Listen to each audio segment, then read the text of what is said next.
سکتا ہوں اور اللہ کی طرف سے وہ باتیں جانتا ہوں جو تم نہیں جانتے۔ اے بیٹو، یوں کرو کہ ایک دفعہ پھر جاؤ اور یوسف اور اس کے بھائی کو تلاش کرو، اور اللہ کی رحمت سے نا امید نہ ہونا کہ اللہ کی رحمت سے تو کافر لوگ ہی نا امید ہوا کرتے ہیں۔ پھر جب وہ یوسف کے پاس گئے تو کہنے لگے کہ اے عزیز، ہمیں اور ہمارے اہل و عیال کو بڑی تکلیف ہو رہی ہے اور ہم یہ تھوڑا سا سرمایہ لائے ہیں، آپ ہمیں اس کے عوض پورا غلہ دے دیجئے اور ہم پر خیرات کیجئے کہ اللہ خیرات کرنے والوں کو ثواب دیتا ہے۔ یوسف نے کہا، تمہیں معلوم ہے کہ جب تم نادانی میں پھنسے ہوئے تھے تو تم نے یوسف اور اس کے بھائی کے ساتھ کیا کیا تھا؟ وہ بولے، کیا واقعی تم ہی یوسف ہو؟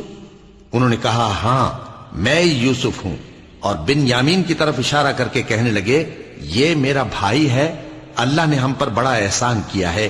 جو شخص اللہ سے ڈرتا اور صبر کرتا ہے تو اللہ نیکوکاروں کا اجر ضائع نہیں کرتا۔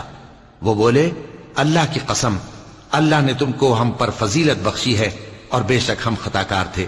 یوسف نے کہا کہ آج کے دن تم پر کوئی ملامت نہیں، اللہ تم کو معاف کرے اور وہ سب سے بڑھ کر رحم کرنے والا ہے۔ یہ میرا کرتا لے جاؤ، پھر اسے والد صاحب کے منہ پر ڈال دینا تو وہ بینا ہو جائیں گے، اور اپنے تمام اہل و عیال کو میرے پاس لے آؤ۔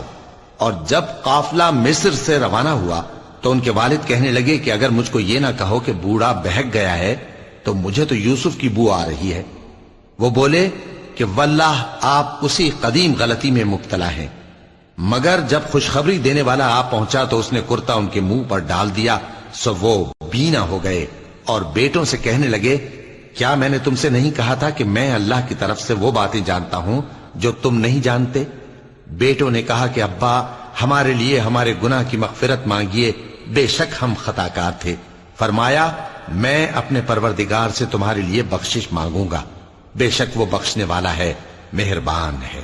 پھر جب یہ سب لوگ یوسف کے پاس پہنچے تو انہوں نے اپنے والدین کو اپنے پاس جگہ دی اور کہا، مصر میں داخل ہو جائیے، اللہ نے چاہا تو امن و امان سے رہیے گا۔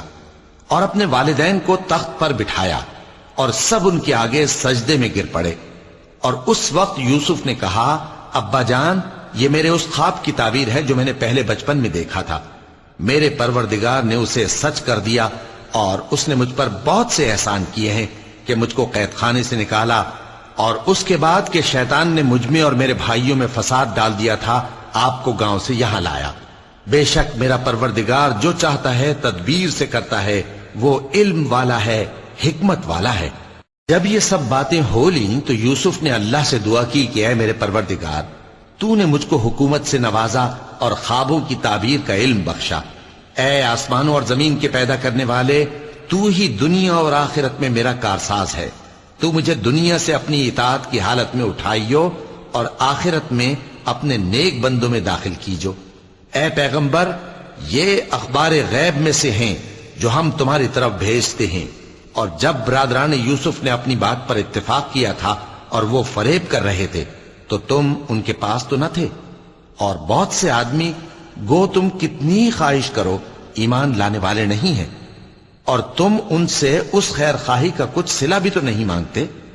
یہ قرآن اور کچھ نہیں، تمام جہانوں کے لیے نصیحت ہے، اور آسمان و زمین میں بہت سی نشانیاں ہیں جن پر سے یہ گزرتے ہیں اور ان کو نظر انداز کر دیتے ہیں، اور یہ اکثر اللہ پر ایمان نہیں رکھتے مگر اس کے ساتھ شرک بھی کرتے ہیں۔ تو کیا یہ اس بات سے بے خوف ہیں کہ ان پر اللہ کا عذاب نازل ہو کر ان کو ڈھانپ لے، یا ان پر ناگہاں قیامت آ جائے اور انہیں خبر بھی نہ ہو؟ کہہ دو، میرا رستہ تو یہ ہے، میں اللہ کی طرف بلاتا ہوں سمجھ بوجھ کر، میں بھی لوگوں کو اللہ کی طرف بلاتا ہوں اور میرے پیرو بھی، اور اللہ پاک ہے اور میں شرک کرنے والوں میں سے نہیں ہوں۔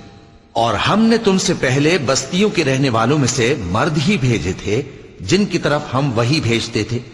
کیا ان لوگوں نے ملک میں سیر و سیاحت نہیں کی کہ دیکھ لیتے کہ جو لوگ ان سے پہلے تھے ان کا انجام کیا ہوا؟ اور متقیوں کے لیے آخرت کا گھر بہت اچھا ہے، کیا تم سمجھتے نہیں؟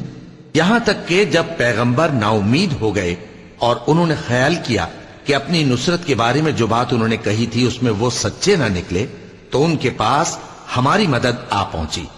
پھر جسے ہم نے چاہا بچا دیا، اور ہمارا عذاب اتر کر گناہگار لوگوں سے پھیرا نہیں کرتا۔ ان کے قصے میں عقل مندوں کے لیے عبرت ہے۔ یہ قرآن ایسی بات نہیں ہے جو اپنے دل سے بنائی گئی ہو، بلکہ جو کتابیں اس سے پہلے نازل ہوئی ہیں ان کی تصدیق کرنے والا ہے اور ہر چیز کی تفصیل کرنے والا، اور مومنوں کے لیے ہدایت اور رحمت ہے۔ صدق اللہ